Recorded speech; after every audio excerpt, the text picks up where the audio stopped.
Before coffee. After coffee. Greetings, creatures of Earth, and welcome back to my YouTube channel. My name is Alex, for those of you that do not know, and this is the Hippie Venture. You know, I'm never gonna be one of those people that uploads their videos once a week or even at normal intervals. I'm sorry. I'm not sorry. Life gets busy and it is what it is, but I'm trying to get back on top of things, and I figure what better way to do it than by kicking off a new year for me. Wow. I'm 25.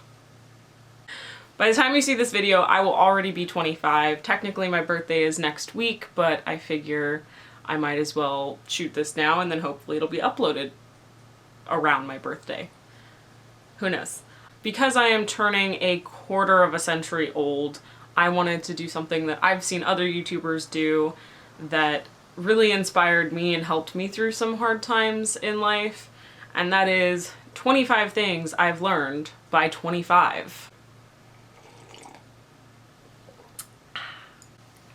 Over and over, you have had nights laying on the bathroom floor, hugging the toilet, swearing up and down that you will never drink that much again. But you do. Like every time. And the hangover gets worse and worse. We can't all be 21 forever. Luckily, I did not drink that much last night when I was celebrating my birthday. I stopped myself after 2 beers. And even this morning when I woke up, I still felt a little hungover.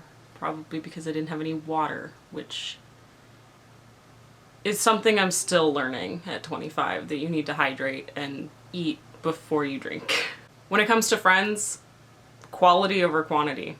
If they're really your friends and they really care about you, they will be there for you. And I would much rather have a small, intimate get-together of like 3 or 4 friends than an entire horde of people that are trashing my house at a giant house party.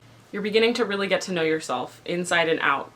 What you truly like and dislike, what you're willing to let people get away with in your life, and what you're not so willing to let people get away with. And hopefully you're even starting to accept and maybe even love yourself for who you are, despite all your weird quirks and flaws and imperfections. Imperfections and flaws are the same thing, but going with it. You've realized you should never change for anyone. Ever. People are always going to find flaws in you, and even if you fix those flaws, they're going to find something else to complain about. If they don't like you, they don't like you. Just be you. Don't try to change yourself for anyone. To be popular or well-liked, which is the same thing. I'm being so redundant. Help. Why am I this way? Bottom line, it is not your job to change yourself to fit anyone else's expectations. Period. At this age, it's totally socially acceptable to have kids. And a lot of people in your age group are out there having kids, or getting married, or finding long-lasting committed relationships.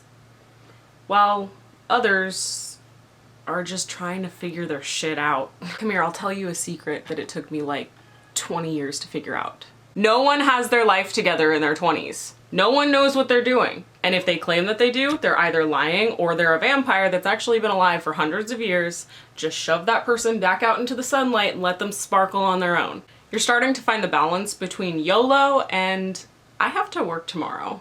There are a lot of negative people out there, and they will always be negative unless they want to change. Don't drown with them.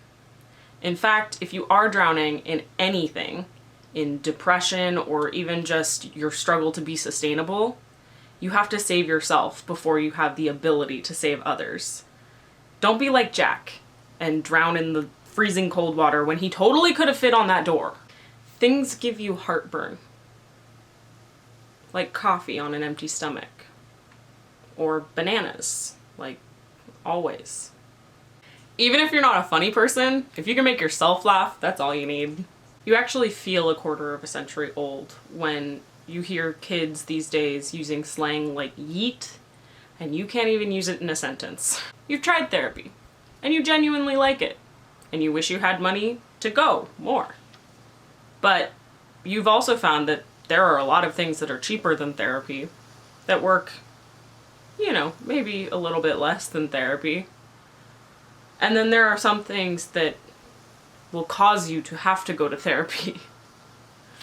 I don't even know if that's a life lesson or if that's just painstakingly obvious.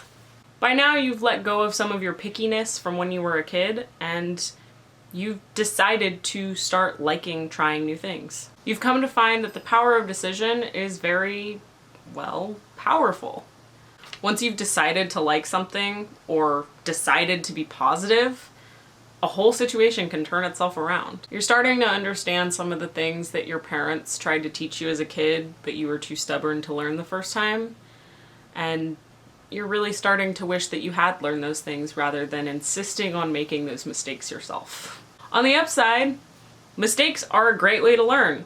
Probably one of the best ways to learn, especially about yourself. Procrastination, while frowned upon, can often lead to other good things. How many of you out there have a clean house because you were avoiding doing homework? The novelty of buying and drinking alcohol has pretty much worn off by now, and you tend to save it for special occasions because it really sucks to wake up feeling super icky the next day. And when you do buy alcohol, you need my ID, right? Oh, I look old enough? Okay. I guess that's good. The secret to success is honestly to just not give up. When you find something that you're passionate about and you think is worth fighting for, dig your heels in and say, I'm doing this whether anyone likes it or not, and not a damn person can tell me otherwise. And then actually do it. Most likely though, it'll take all of your 20s and probably even some of your 30s, so I've heard, to find something worth fighting for like that.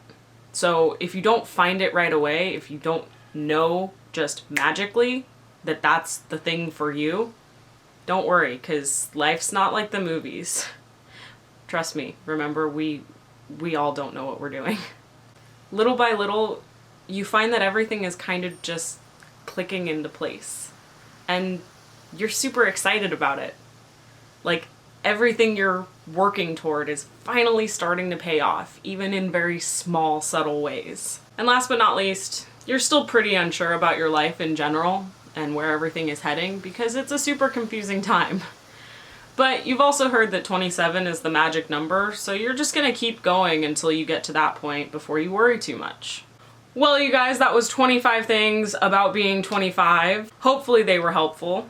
I had a lot of anxiety about turning 24 last year, and I'm sure I'm not alone. It was definitely a learning year, although it was a good year. You know, I fell in love, I got my heart broken, I purged a lot of toxic people from my life, and I discovered quite a few passions that I never thought I would have. So I'm actually really looking forward to 25. I think it's gonna be a great year, and that's kind of why I wanted to put together this video and share some of the life lessons that I've learned so far in hopes that I might be helping someone younger than me, maybe someone that's a little bit lost in life. Just keep going. That's the best advice I can give anyone. I'm not gonna lie, being in your 20s is terrifying. It's totally scary. There's a lot of uncertainty. And that's it, that's all I got. So, here's to being 25. Hopefully it's not a total disaster. That is all I got for you guys this week, or this month, or however long until the next video comes out. Not that anyone watches them anyway. If you enjoyed this, if you learned something or got anything out of it, please leave a like and a comment down below, subscribe, become a hippie yourself, and remember, nothing ventured, nothing gained.